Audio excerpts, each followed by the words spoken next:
से जान ल 2 औरतें लग कितनी पिटाई हमार करी और हमार लड़की थी कई और दपोच के हमारे देवर के लड़के पकड़ लिए उसके अब मार के लगी हमार बेटी चिल्लाई मेरी माता की जान ले लोगी तो मेरे देवर अशोक अरुण कहते हैं और सूर्या इन्हें कहते हैं कि तुम भी मरवा रही हो मेरे बेटियों का तुम अपनी माता की जान लिया रही हो।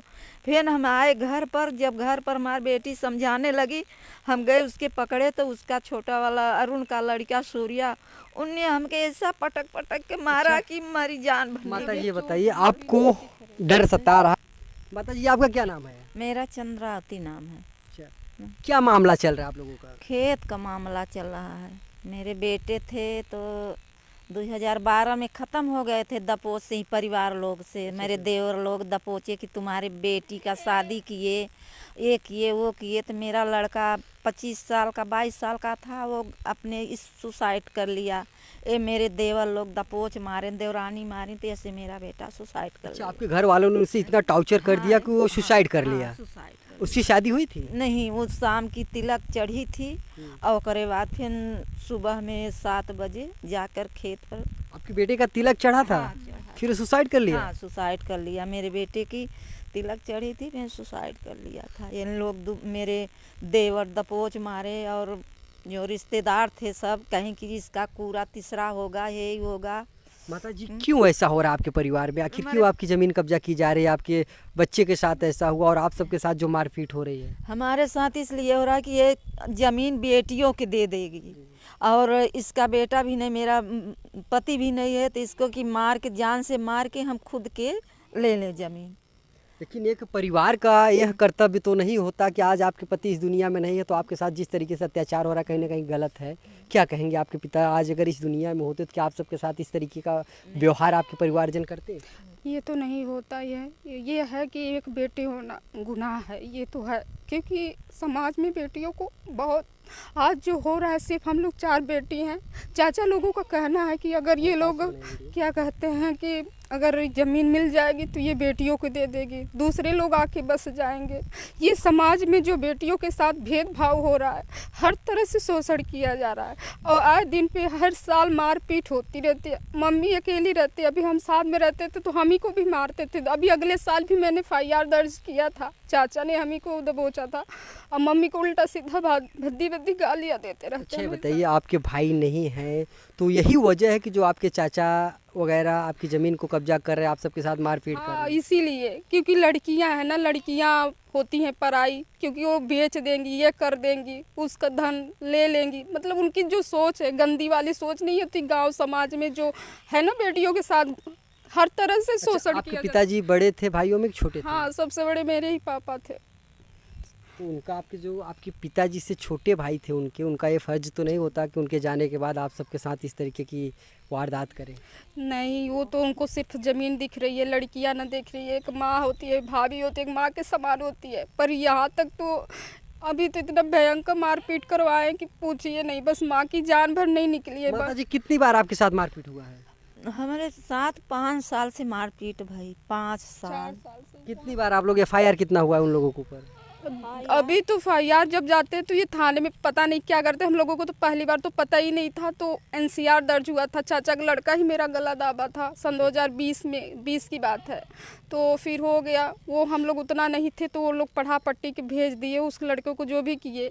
इसके बाद क्या कहते हैं, फिर इसके बाद अभी एक बार और फिर चाचा लोग का अगले साल अभी FIR हमने। चाचा का क्या नाम है जो आपके साथ मारपीट करते हैं? एक अशोक सिंह है, अरुण सिंह है, और चाची लोगों को अब अपना भी तो मिल के और अपने औरतों से मरवा रहा है कि औरत। माता जी आज आपका पूरा परिवार आपका दुश्मन बना हुआ है, आप क्या चाहती हैं, किस तरीके की कार्रवाई चाहते हैं? सूबे के मुखिया योगी आदित्यनाथ कभी हमेशा गरीबों के प्रति खड़े रहते हैं, कभी किसी को समस्याएं नहीं होने देते हैं। हाँ नहीं, हम ये कह रहे हैं कि हमारी संपत्ति हमें खुद मिले।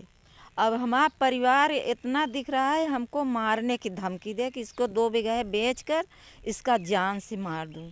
अच्छा, आपकी हत्या भी कर सकते हैं। मेरे हत्या भी कर सकते हैं। मोहल्ले गांव वाले से बता रहे हैं कि मतलब 2 बीघा बेच के ही दबवा देंगे, ऐसा कर देंगे। मतलब एकदम एक तरफ से एकदम नीच हो चुके हैं, एकदम गिरे हुए इंसान नहीं होते कि मतलब उनको सिर्फ ज़मीन दिख रही है, ना लड़कियां दिख रही है, ना एक माँ दिख रही है, कुछ नहीं दिख रहा, उनको सिर्फ ज़मीन दिख रही है। इस वजह से ये लोग इस बार क्या कहते हैं बना के अपना गैंग जाके खेत में भी मारे पीटे। अच्छा, आपको क्या लगता है अगर आपके साथ कुछ अप्रिय घटना घटित होती है तो क्या कोरांव थाना आपका सपोर्ट करेगा, आपकी मदद करेगा? नहीं, हमको तो नहीं लगती, क्योंकि 3-3 4-4 बार अगले बार भी गए। जब थाने पर भी क्या कहते हैं मम्मी 24 तारीख को इतना मारपीट हुई थी, सिर्फ माँ की जान बस नहीं गए थे। जब थाने पे गए तो एक सेवालाल नाम का दरोगा है, वो बोलता है कि काहे का कहती है जो है जाओ दवा ववा करवा लो, लड़कियों के पास चली जाओ, काहे मार खिला, मतलब तुम मनोबल बढ़ा रहे ये हो। बताइए, कल को आपके साथ कुछ घटना घटित होती है तो क्या इसके जिम्मेदार पुलिस होगा? हाँ, क्योंकि आज आपकी मदद नहीं कर रही है। नहीं, पुलिस हमारी मदद नहीं कर रही है। हम जाते हैं थाने पर तो बोलते हैं कि जो है या मरो या जरो या नहीं चली जाओ बेटियों की यहाँ। काहे ऐसी पुलिस भी चाहती है कि आप अपनी संपत्ति को छोड़कर अपने बेटियों के यहाँ पे चले जाएं। अच्छा, पुलिस भी साथ नहीं देती है। कहे तुम बहुत बोलती हो टपर, जब मेरी कोई नहीं सुनता तो क्या करे, बात करके और चली आते हैं। मुझको कुछ मालूम नहीं रहता क्या FIR करे, क्या करे।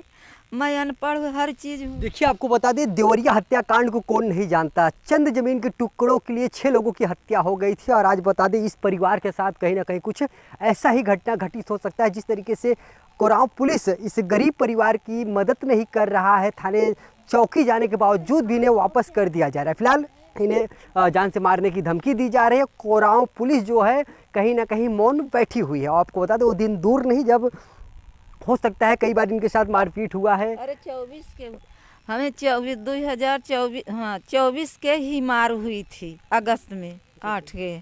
हाँ, मारे थे, इतना मारे थे हमको जान से जान। 2 औरतें लग कितनी पिटाई हमार करी, और हमार लड़की थी कई, और दपोच के हमारे देवर के लड़के पकड़ लिए उसके, अब मार के लगी। हमार बेटी चिल्लाई मेरी माता की जान ले लोगी, जान ले लोगी। तो मेरे देवर अशोक अरुण कहते हैं और सूर्या इन्हें कहते हैं कि तुम भी मरवा रही हो मेरे बेटियों का, तुम अपनी माता की जान लिया रही हो। फिर हम आए घर पर, जब घर पर हमारी बेटी समझाने लगी, हम गए उसके पकड़े तो उसका छोटा वाला अरुण का लड़का सूर्या, उनने हमके ऐसा पटक के मारा कि हमारी जान भली। माता जी, ये बताइए, आपको डर सता रहा है, हो सकता है आपके ये लोग हत्या करवा दें? हाँ, हमें डर नहीं है इसकी। वो बोल रहा है जैसे खेत पर जो लेबर रहते हैं, बोलता है कि 2 बीघा बेच कर इसका जान मरवा दे, रफे दफे करा दे। हम बोलती हूँ कि हमको मार लो, जान से ले लो मेरी संपत्ति। जमीन के चंद टुकड़ों के लिए आज एक परिवार दूसरे परिवार की जान का दुश्मन बना हुआ है, और इसमें सबसे बड़ा अहम जो रोल होता है राजस्व विभाग का होता है और पुलिस प्रशासन का होता है। लेकिन ये दोनों विभाग कहीं ना कहीं आज मौन बैठे हुए हैं, और जिसकी आपको बता दें जिसकी वजह से आज इस पीड़ित परिवार को लगातार प्रताड़ित किया जा रहा है। फिलहाल देखते हैं कोरांव पुलिस इस मामले में कुछ करती है या फिर नहीं करती।